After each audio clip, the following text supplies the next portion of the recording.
Почитувани гледачи, добра вечер. Добре дојдовте во најновото издание на Трета порта, ваш интернет политички магазин. Во оваа емисија најмногу ќе се задржиме околу коментарите и анализите на политичките преговори кои се водат и околу оној последен момент, а тоа е договарањето на членовите на Државната изборна комисија.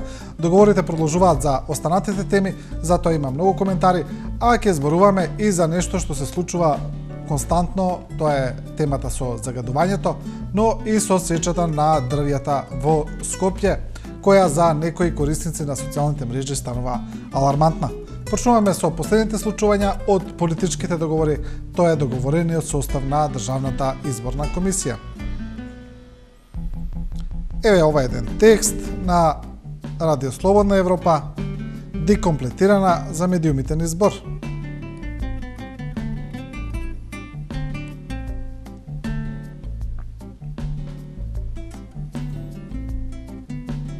Еве го соопштението кое е дадено од страна на партиите. Го покануваме парламентот да ги финализира неопходните постапки што е можно побрзо со цел комисијата да почне со својата работа, да ги преземе своите надлежности за подготовка на веродостојни избори и да придонесе за создавање рамноправни услови во предизборието. Се наведува во заедничка усогласена писмена изјава на Никола Груевски, Зоран Заев, Али Ахмети и Мендух Тачи. Посредбата на која присуствуваа и амбасадори на Соединетите Американски држави на Европската Унија, Джес Бели и Иво Ораф, посредникот Питер Ван Хаутен нагласи дека има уште многу работа за изборите. Се надевам дека ова е почеток на еден голем исчекор, бидејќи има уште многу преостаната работа за изборите. Се надевам дека во следните денови Државната изборна комисија ќе работи на назначување на генерален секретар и другиот преостанат персонал кој е итно потребен да се има добра и функционална комисија, кажал Ван Хаутен.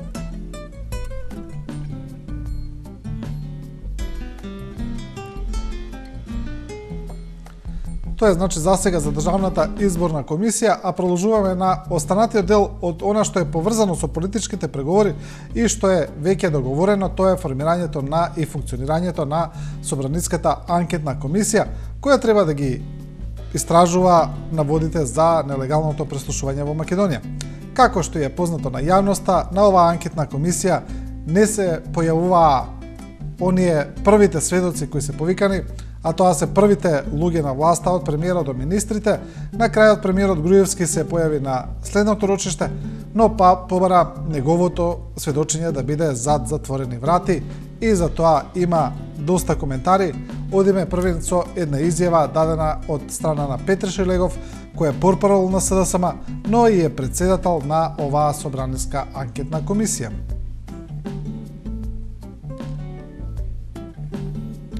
Еве еден од насловите во медиумите: Шилегов, Груевски не одговори на прашања поврзани со бомбите.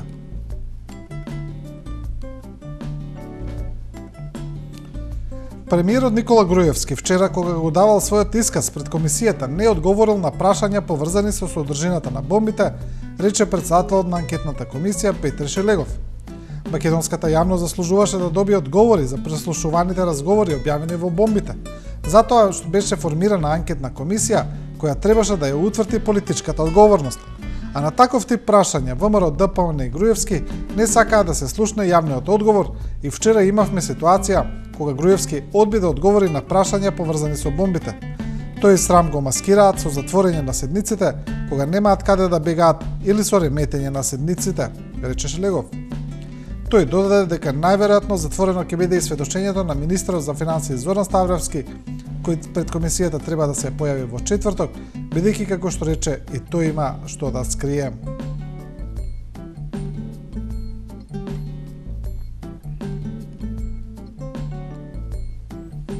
А за ова непојавување пред анкетната комисија, колумна има и поранешниот пратеник Слободан Најдовски. Слободан Најдовски вели, стравуваат да не се дознае вистината, затоа бараат Груевски да сведочи на затворена седница. Анкетната комисија за скандалот со прислушувањето добива размери на фарса, откако пратениците покажаа дека поважни им се деловничките прашања и нивното лично толкување на процедурите, отколку целта да се утврди политичка одговорност. Поранешниот пратеник на ЛДП Слободан Најдовски, кој во 2 наврати бил председател на анкетни комисии во Собранието, вели дека пратениците од ВМРО ДПМН очигледно се плашат јавноста да ја дознае вистината за прислушувањето и затоа бараат затворање на седниците. Недоаѓањето на функционерите од оваа партија пред анкетна, како што вели тој, покажува безобразие од нивна страна, непочитување на законодавниот дом, но и дека со леснотија ги прекршуваат законите и уставот на државата. Медиумите се тие што треба да извршат притисок за анкетната комисија да проработи, но медиумите вели за жал се под контрола на оние што не сакаа да се дознае вистината.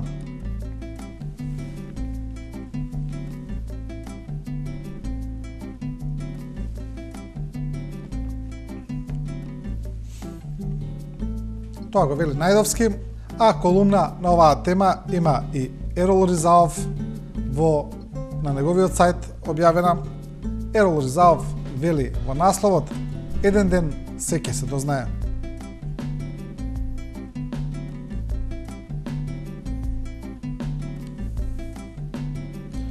Морам да бидам искрен. Мислев дека ако Груевски воопшто се појави пред анкетната комисија, дека ќе распали храбро како Касиус Клеј, кој нема што да крие од својот народ, со кој му е полна уста деновиве. Се реков, Груевски добро подготвен ќе мора да демонстрира одважност и самиот да бара јавно сослушување со директен пренос, за да види целата јавност дека тој е подготвен да докаже не само пред анкетната комисија, туку и пред специјалното јавно обвинителство и на суд, дека разговорите што ги слушавме се креирани, сечени, лепени и дека се работи за обид за пуч со измислени и монтирани разговори, прислушување од странски разузнавачки служби, како што кажа повеќе пати јавно пред и по експлозиите на бомбите. Но ништо од тоа не дознавме и не видовме поради тоа што Груевски се скри. Сега останува само да претпоставиме кои се мотивите што премиерот сакаше тајно сведочење, односно да одговори на прашања зад затворени врати.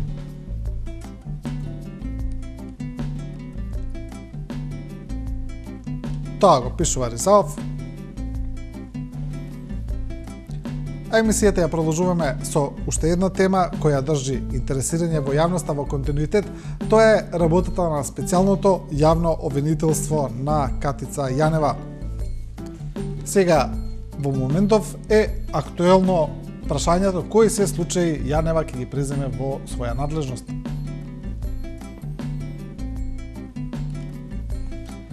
Еве, и еден од текстовите посветен на таа тема.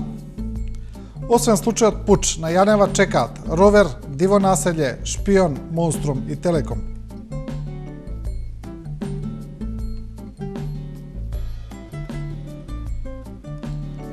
Барањата што изминатите 3 месеци во најава и беа упатувани на специјалната обвинителка Катица Јанева, а се однесуваа на тоа таа да ги преземе сите случаи за кои постојат контроверзии во јавноста, сега и во официјална форма почнаа да пристигнуваат на незиното биро.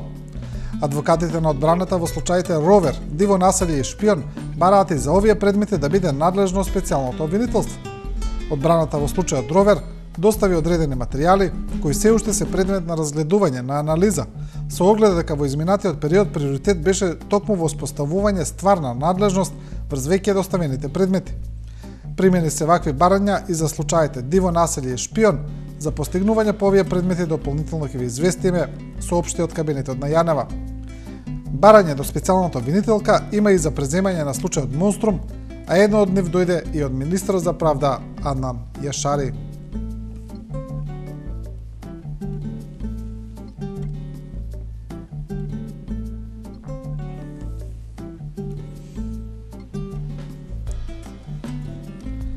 Тоа е што се однесува до специјалното јавно обвинителство, а своја редовна колумна понеделнички има и уредникот на Сител телевизија Драган Павловик Латас, кој сега вели дека лидерите на опозицијата, на СДСМ поточно, треба да се пријават во некое реално шоу.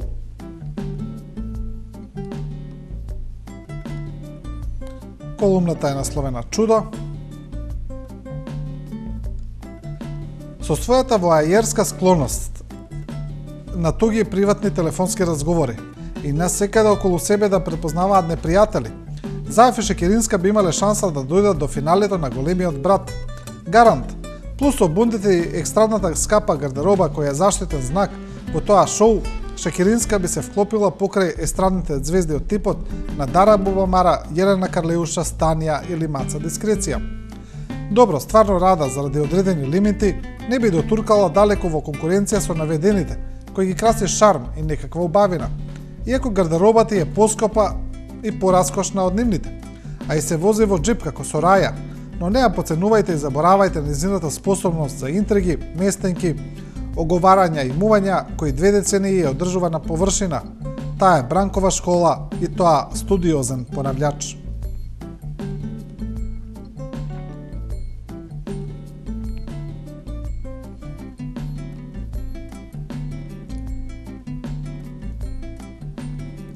Тоа е таа колумна на Драган Павловиќ.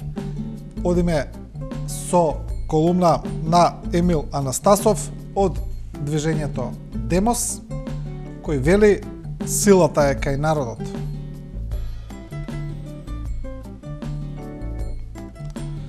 А специјалната пак обвинителка Катица Јанева и незиниот супер тим никако да почнат со работа. Очигледно е дека до формални обвиненија за некои исторени криминали од врхушката на власт скоро и нема да дојде. Секако не пред одржувањето на изборите во април до година. Сето ова наведува на најмалку 3 многу важни заклучоци. Двете најголеми партии на нашата политичка сцена постојано се тркаат во тоа да докажат која од двете сака помалку демократски да владее со државата. Едните не ја даваат МРТВ, другите сакаат да ја земат под своје. ДИК мора да биде независна и ефикасна, но незините членови мора да се блиски до партиите.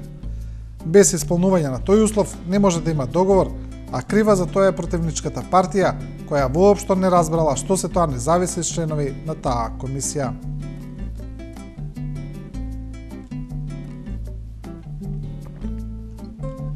Ете, тоа е таа колумна на Емил Анастасов од Демос, силата е кај народот. А сега продолжуваме со Бранко Геровски со една интересна тема која се наметна деновиве, а тоа е дека во јавноста повторно почнуваат да излегуваат некакви информации дека нешто се случува околу спорот за името. Сега дојде и една информација од Грција дека грците наводно наскоро ќе предложат свој предлог, а во Атина беше и министерот за надворешни работи на Македонија Никола Поповски. Сето ова за некои аналитичари укажува дека нешто навистина се случува околу овој проблем. Сега за тоа пишува Бранко Геровски. И трите грци и патриотите македонци. Подобро време за нови идеи за решавање на спорот со името грците не можеле да смислат. Сега, пред изборите во април 2016, за кои често можеме да слушнеме дека се пресудни и последни, не баре сите сме пред умирачка, во време кога дознаваме дека Груевски и Мијалков се пазарале за името, а Заев патриотски предлага референдум, нема грчки предлог што нема да биде отфрлен со индигнација. Кога грчката дипломатија денес би предложила нашето меѓународно име да биде Република Македонија, ние и тоа би го отфрлиле, не им веруваме на данајците и кога носат дарови. Затоа и трите грци сега ќе направат нов исчекор и ќе предложат нов компромис, а со сето тоа ќе покренат силна дипломатска иницијатива. Сето за нив тоа е безопасно, бидејќи на македонската страна, освен мене нели, кој сум политички ирелевантен, тие немаат соговорник со кого би можело сериозно да се разговара за компромис.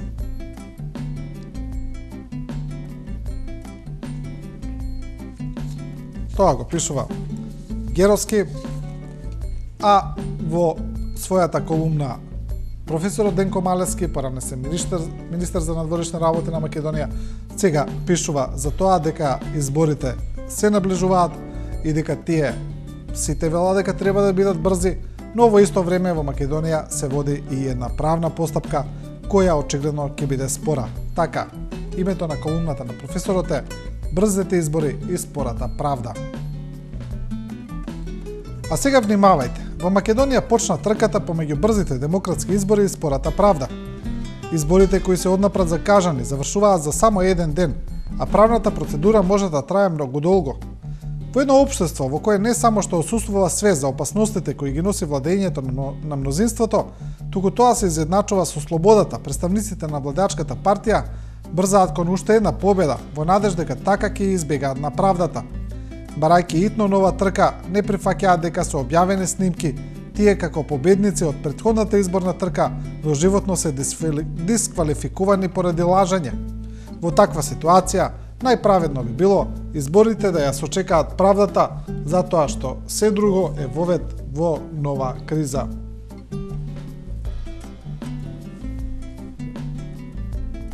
Тоа го пишува професорот Малески. Продолжуваме со Александар Станковски, уметник, кој својата колумна ја насловува "Крдо", едноставно,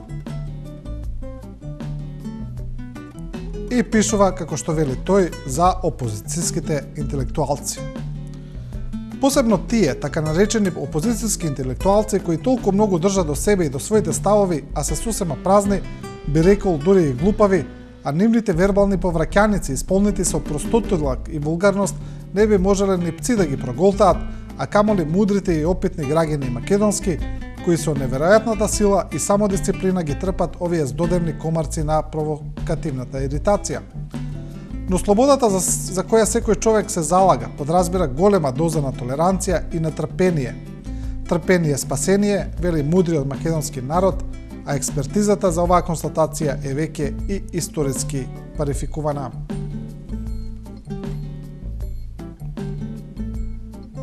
Тоа го пишува Ацо Станковски. А во своите неодамнешни јавни настапи и лидерот на ВМРО-ДПМН и премиер Никола Груевски и лидерот на СДСМ Зоран Заев употребија една слична фразеологија кога зборуваа за политичката пресметка, значи се збори за финална пресметка или за финална битка за Македонија, употребена од двата лидери. За сега за ова пишува Атанас Вангелов.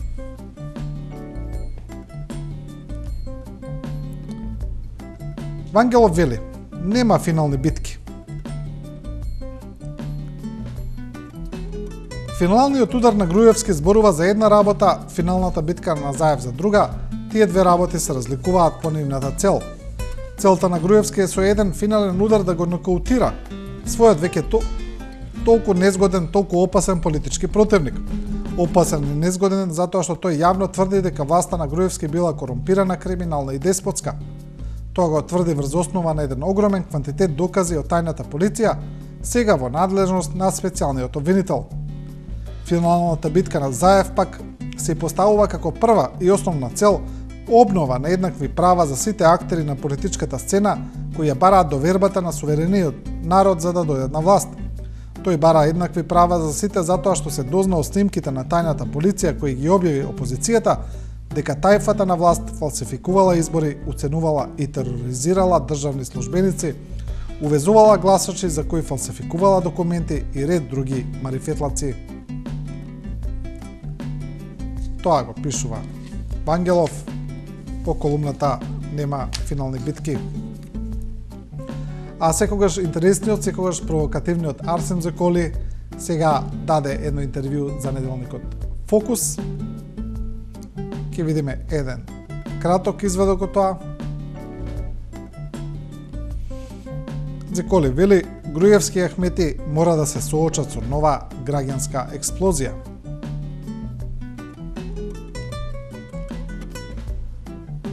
Зеколи исто така додава: не смееме поради очај и јад да почнеме да бараме знаци на спас преку читање символи во облаци, додека тонеме во живо блато. Значи, ова е дел од тоа интервју.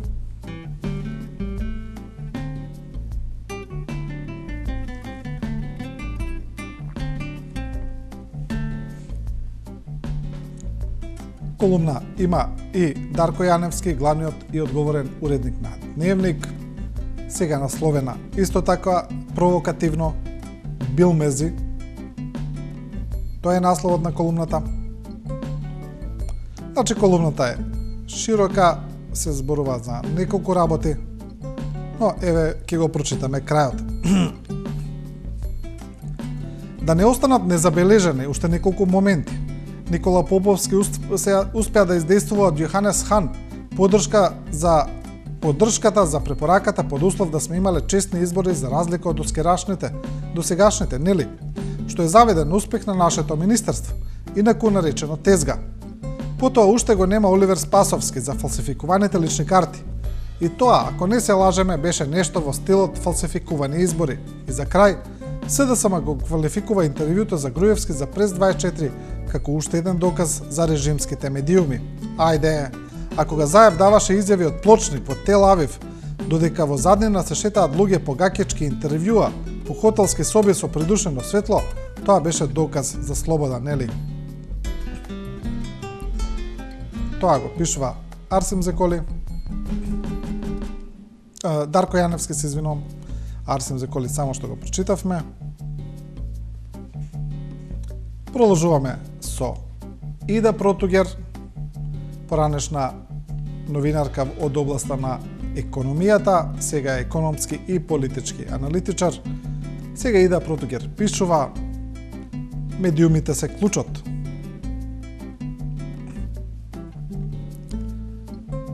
Телевизиите се клучот на успехот или адутот во боксерската ракавица на вонаби Мухамед Али, со која најголем пораз се представува како победа. Најтешките криминали се релативизираат до безсмисленост, крадењето се представува како доблест, лажењето како нужност, задолжувањето како визионерство.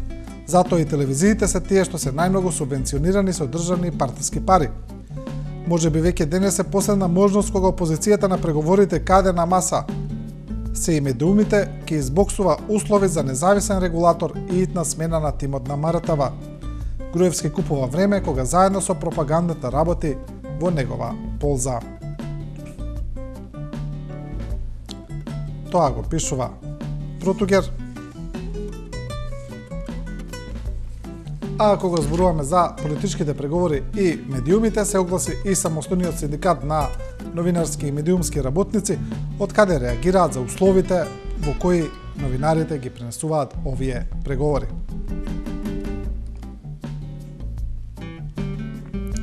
ССНМ најостро протестира поради третманот на новинарите и медиумските работници од страна на политичките елити, каков што беше покажан и вчера попладне пред клубот на пратеници, кога представниците на медиумите беа оставени со часови да чекаат надвор од објектот. Синдикатот сака да потсети дека таквиот однос, кој што се повторува во континуитет, не е однос кон новинарите и медиумите, туку е однос кон јавноста генерално, со што политиката покажува колку ги цени сопствените граѓани и нивното право да бидат информирани.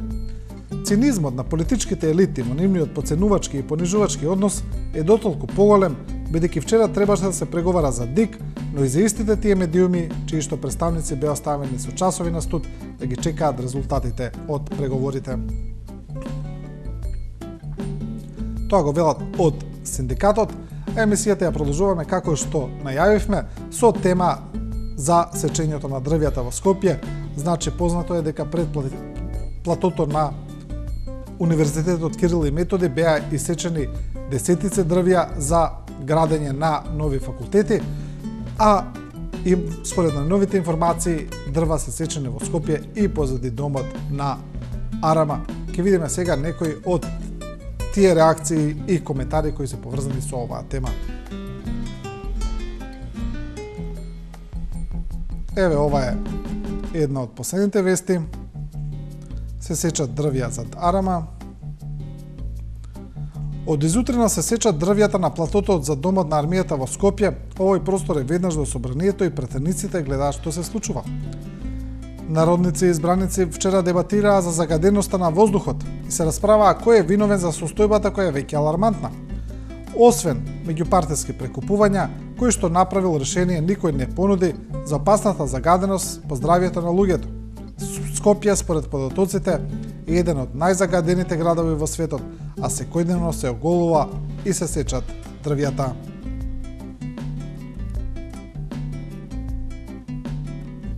Значи, тоа се последните информации. Одиме со дел од реакциите, овој пат објавени на социјалните мрежи, на Facebook, и тие реакции се на некој начин хумористични. Значи, луѓето се обидуваат и цела оваа ситуација да ја приточат низ хумор. Па е вака, Горан Маневски пишува: ги сечат дрвијата низ Скопје за луѓето што се греат на дрва, да не можат да ги исечат и да се греат од истите и да го загадуваат воздухот. Тоа се вика превентива, драги мои, превентива, а не како што викаат таму некои други, непланско сечење, хорор или што ти ја знам.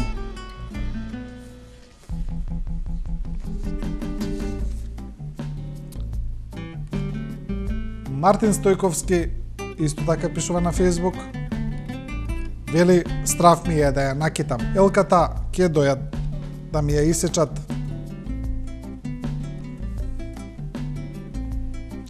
И ќе видиме уште една реакција од Замер Мехмети, граѓански активист, кој исто така пишува на Facebook. Вонредна состојба да се прогласи, да се суспендираат сите политички или било какви настани, барем неколку дена, сите да се мобилизираат и да превземат итни мерки поради загадувањето, или готови сме сите.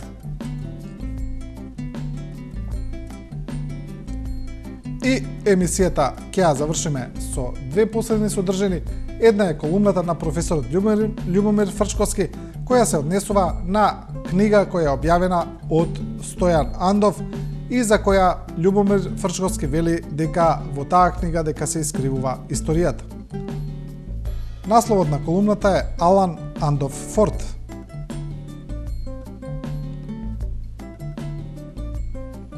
Значи, ова е една поширока колумна. Вели: но две околности ме нервираат искрено.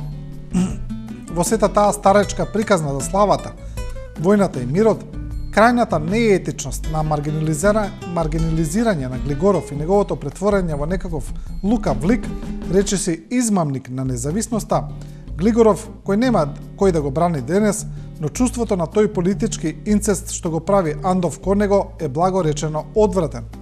Во својата заслепено соменување на историјата на независноста од левата позиција, опозицијска и граѓанска, Андов се обидува да ги бетонира симпатиите врз себе на сета таа левица и опозиција денес во моментот на незина борба со диктатурата и потура личен проект за таа верификација. Тоа го пишува професорот Фрчковски, кој е еден инако од креаторите на македонскиот устав на почетокот.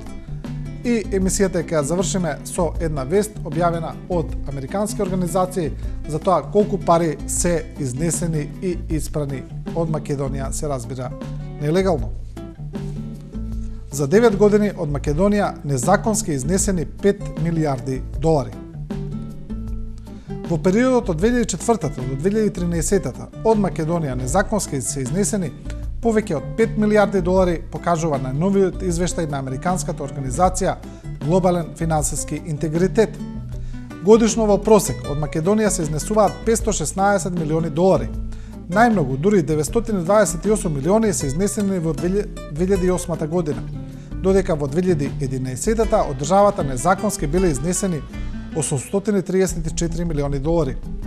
Во овие 2 години во земјата се спроведени парламентарни избори. Македонија рангира на 88-то место од 149 земји во светот кои се офатени во анализата. Во споредба со земјите од регионот, состојбата е следна. Србија се наоѓа на 35-то место со 4 милиарди долари годишно во просек, Хрватска на 40-то годишно 3,5 милиарди, Црна Гора 105-то место со 257 милиони годишно, додека Албанија 118-то со 123 милиони долари годишно. Почитувани, со оваа содржина ја завршуваме оваа трета порта. Емисијата гледајте секоја среда во 19 часот и 15 минути. Не го заборавајте нашето мото, дека ние не ви кажуваме како да размислувате, туку ви ја прикажуваме големата слика. Останете со програмата на 24 вести.